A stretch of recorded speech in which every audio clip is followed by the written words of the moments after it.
Okay, so this is first a quick review of what we did a couple days ago with function notation, and then a new topic, function composition.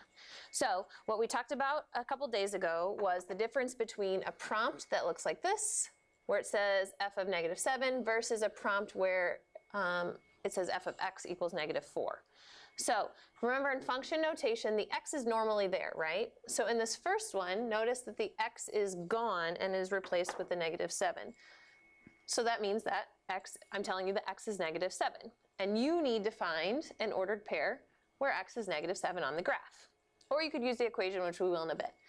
But all right, so when is x -7? So on my x-axis, I'm going to go back to -7. All right, and I notice that I'm at my graph up there at 1. So I've got the ordered pair -7, 1, but we talked about you need to go ahead and write that as function notation. So f of -7 equals 1.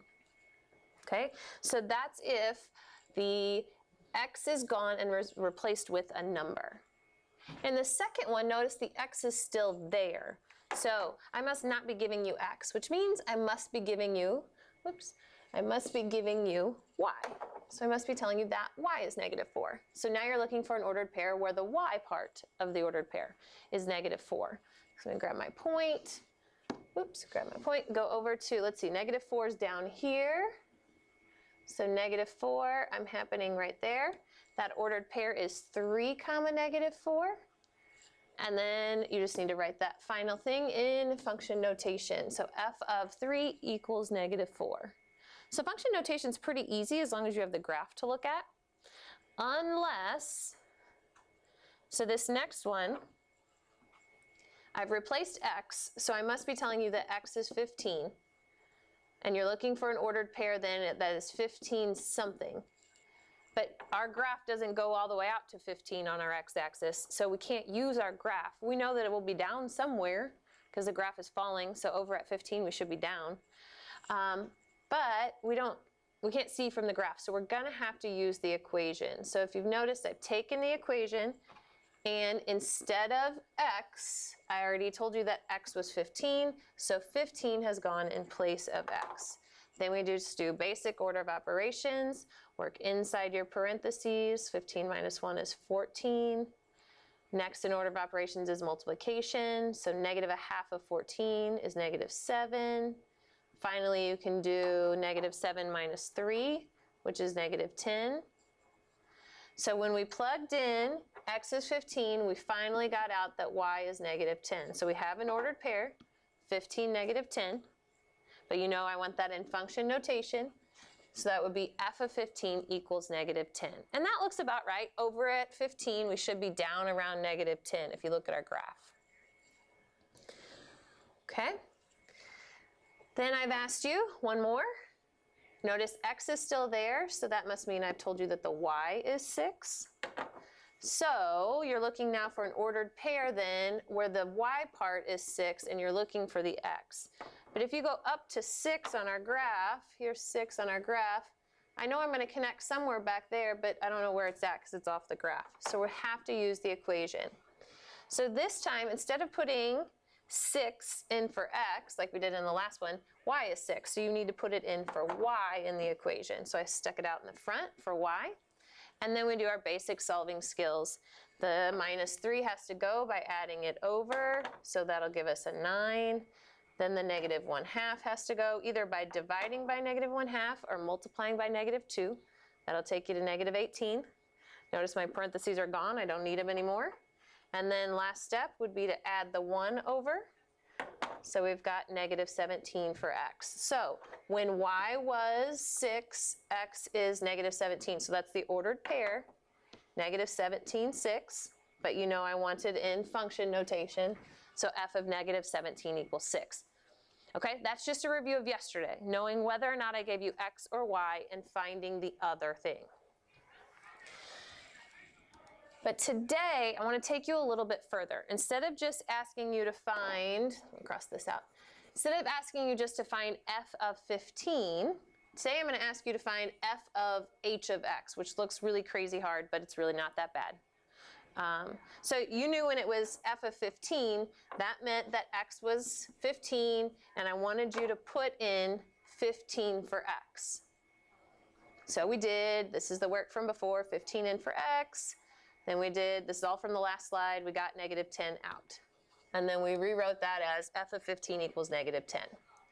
Okay, so this next one that looks crazy weird, to put, we're still putting something into f, except now we're putting h.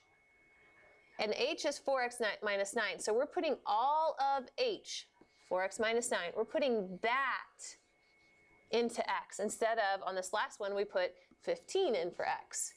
Because I said, what is f of 15? Now, if I say, what is f of h, I'm asking you to put h in for f.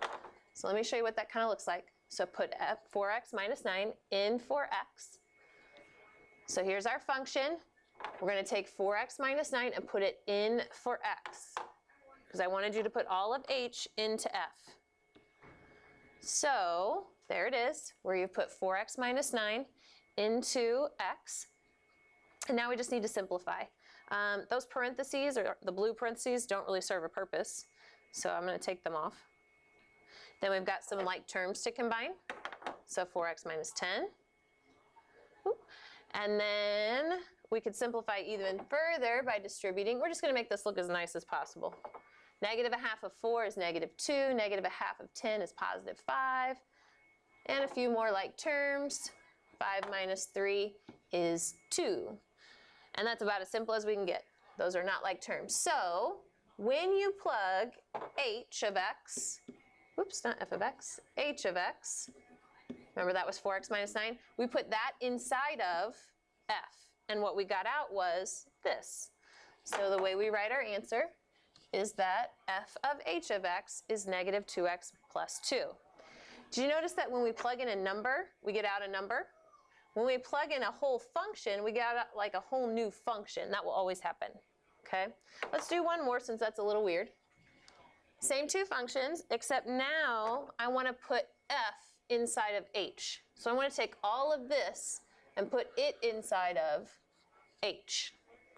So we're just plugging one function into the other. Now, f is like, it's in point form, right? Let's just distribute that out, make it look a little nicer. That way we don't have to do such hard work on ourselves. So that's what's under this box. So there's our function. Like I'm saying, let's just distribute this out and make it look nicer before we do any plugging in. So I went ahead and distributed those two terms. And then we've got like terms back here. A positive a half and a negative 3 will give us negative 1/2 x minus 5 halves. So really, remember, these are the same thing, just simplified. I would rather take this guy and plug it in just because it looks a little easier to work with. So that's what we're going to do. We're going to take regular h of x, and in place of x, we're putting all of that jazz right in place of x. Okay, so it looks like this. So I need us now to simplify that, make it look a little bit nicer. So we're going to distribute the 4. So 4 times negative a half would be negative 2, and 4 times negative 5 halves would be negative 10. Like terms, combine them. We've got negative 2x minus 19. So remember, this time we took f of x and put it into h. So we're going to say that h of f of x equals, I don't know why I had a 2 there, let's fix that, negative 19, right? So h of f of x is negative 2x minus 19. Just putting one function into another function, we get a new function out.